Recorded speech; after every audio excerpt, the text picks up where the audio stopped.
there's an elephant in the room. It's sort of getting in the way and making things a little bit awkward for me. And I thought that if I didn't feed it and I ignored it, eventually it would shrivel up and die. But it isn't, it's getting bigger. Ever since I first reviewed the Interceptor, people have been asking me the same question. Questions in the comments section of my videos, questions on Messenger and on pages in Facebook, questions via email. And on Sunday, while I was filming for the running in video, a viewer recognised me, he came over for a friendly chat, and this same question ended up dominating the conversation. The Triumph Bonneville T120 and the Royal Enfield Interceptor 650. Given a choice, if I only could have one of them, which one would I choose? Or, of the two, which one would I recommend someone buys? Which one do I prefer? This question's been put to me in so many different ways. To be quite honest, at times it's given me a headache. The simple answer is that these bikes are chalk and cheese. They can't be compared. They're completely different bikes. One's a 1200 and one's a 650. There is no simple answer, so don't ask me again.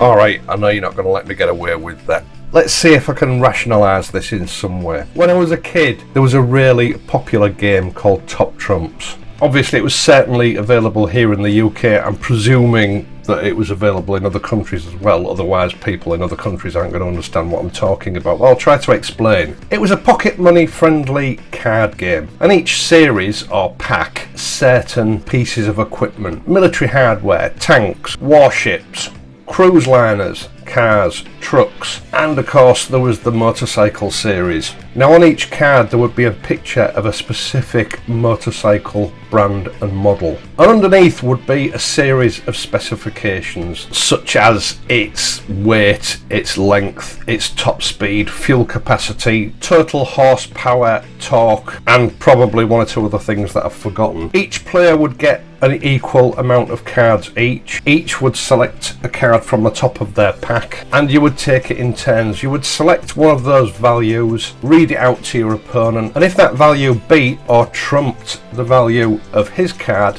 you won his card. Now as I got older and I actually started buying proper motorcycles, I realised that this was the game that motorcycle manufacturers were actually playing. They tapped into that top trumps mentality, each trying to make their bikes more powerful and faster than those that the rival companies were offering. And in a way, that's what we've got here. Which bike trumps the other? Which is the best, the Interceptor or the T120?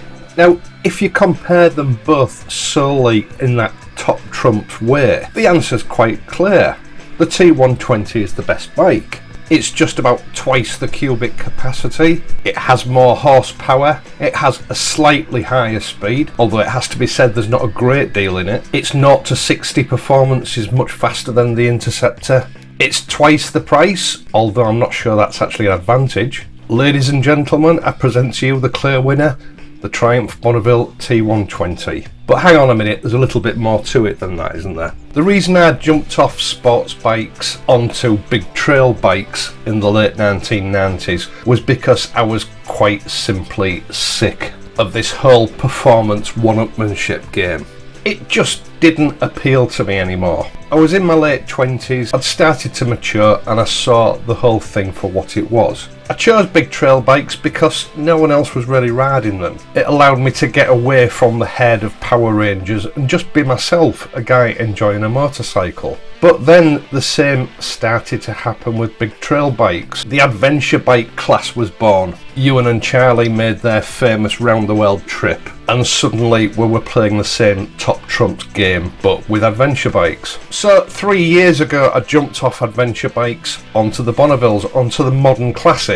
I mean, it had to sort of be a Bonneville because really that was the only bike sitting in the modern classic range, unless you count Harleys and Motor Guzzes, which have never appealed to me. I've had the T120 now for just coming up to 3 years, and I've thoroughly enjoyed it for those 3 years. It's not exactly standard, I've made a lot of modifications. That's what this class of bike is all about. And I've got no intentions of parting with it, but ownership has not been without its problems. Triumph put itself up on a pedestal as a premium motorcycle brand, and on the outside it would appear that that's true. Their paintwork is the best in the business, and the T120, it has to be said, must be one of the best looking bikes on the market. But beauty is only skin deep, and that's when things start to crumble a little bit with the Bonneville.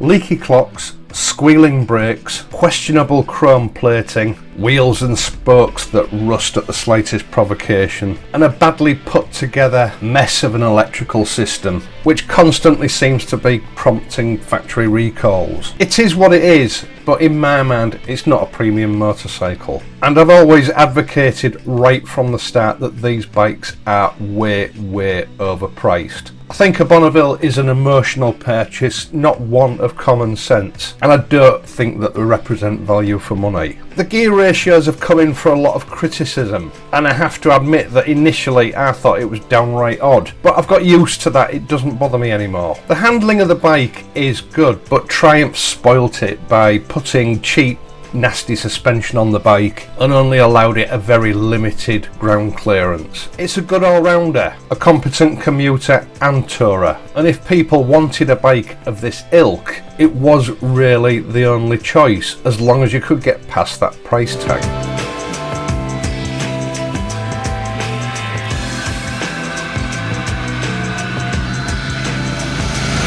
Now, we have no idea at this point long term what problems might manifest themselves on this bike, but a couple of years ago when Royal Enfield announced the Interceptor 650 and its sister, I knew straight away this bike was going to be big. A 750 would have been better, but a 650 was okay. Although a lot of people don't take Royal Enfield seriously, something that they need to overcome in time, the brand itself does have an undeniable heritage going back further than Triumph's. And if you're going to build a modern classic motorcycle, you need to have that heritage to back it up. I've heard people say that with the Interceptor, Royal Enfield are trying to emulate Triumph. In a way, I suppose that's true, but not in the way that people mean. It's been suggested that they've styled it along the lines of the Bonneville. They haven't. They've styled it along the lines of the 1960s Interceptor. And I think there's an awful lot of ignorance has come into play with the criticism of this bike. This bike's biggest advantage is that it's got that heritage and style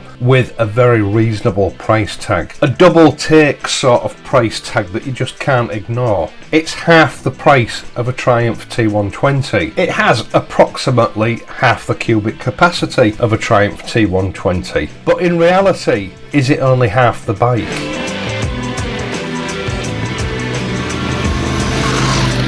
General fit and finish is very good, and I would say that it is perhaps one generation behind the current liquid cooled Bonnevilles. Finish wise, I would say it reminds me of the air cooled Bonnevilles, just a little step down from what we expect from them now. The paintwork is about what I would expect to see on something like a Yamaha or a Suzuki. It's nowhere near as good as Triumph's, but at this price point it doesn't need to be. As I've said before, the welding on the frame is every bit as good as the Triumph's. I can't find any faults with it. And from the outside, the design of the engine is pure 1960s. The finish on the engine isn't quite as good as I'd hoped it would be. Early pictures that I saw showed a slightly more polished product than that's actually gone into the bikes. But again, if you're looking for authenticity, this is how they came out of the factories back in the 60s and the 70s. So I'm not sure that it's something I can criticise. It's a basic bare bones bike. Your gear selector and your rear brake are stamped out steel brackets rather than the usual high quality cast parts that you'd expect to see on a bike. They function perfectly well, and they'll probably stand up to punishment better than the cast alloy counterparts. It's things like this Royal Enfield have shown some common sense in the areas that they've decided the need to save some money. But where they haven't penny pinched is places like the wheels and the brakes. The rims are alloy and the spokes are polished stainless steel. On the whole, pretty corrosion proof, and it wasn't something that I actually expected to see on the Interceptor. The electrics on the bike seem to be really well sorted out. There's very little in the way of electrical tape holding stuff together, and on the whole the wiring loom is a far higher quality and more professional affair than Triumph are offering.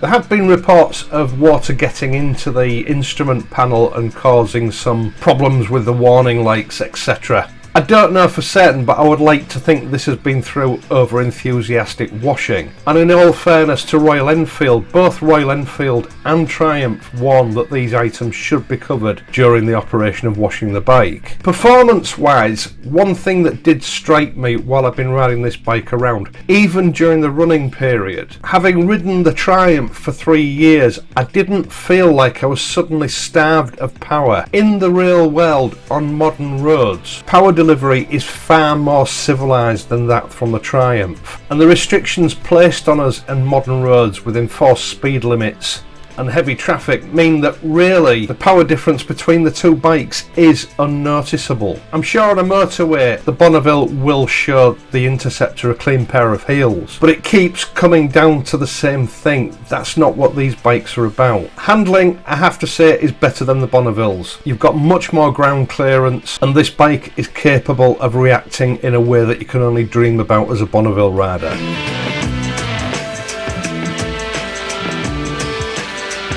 It's very easy to level criticism at the T120 because of the silly high price tag. And in the same vein, it's very difficult to level criticism at the Royal Enfield because of its low price tag.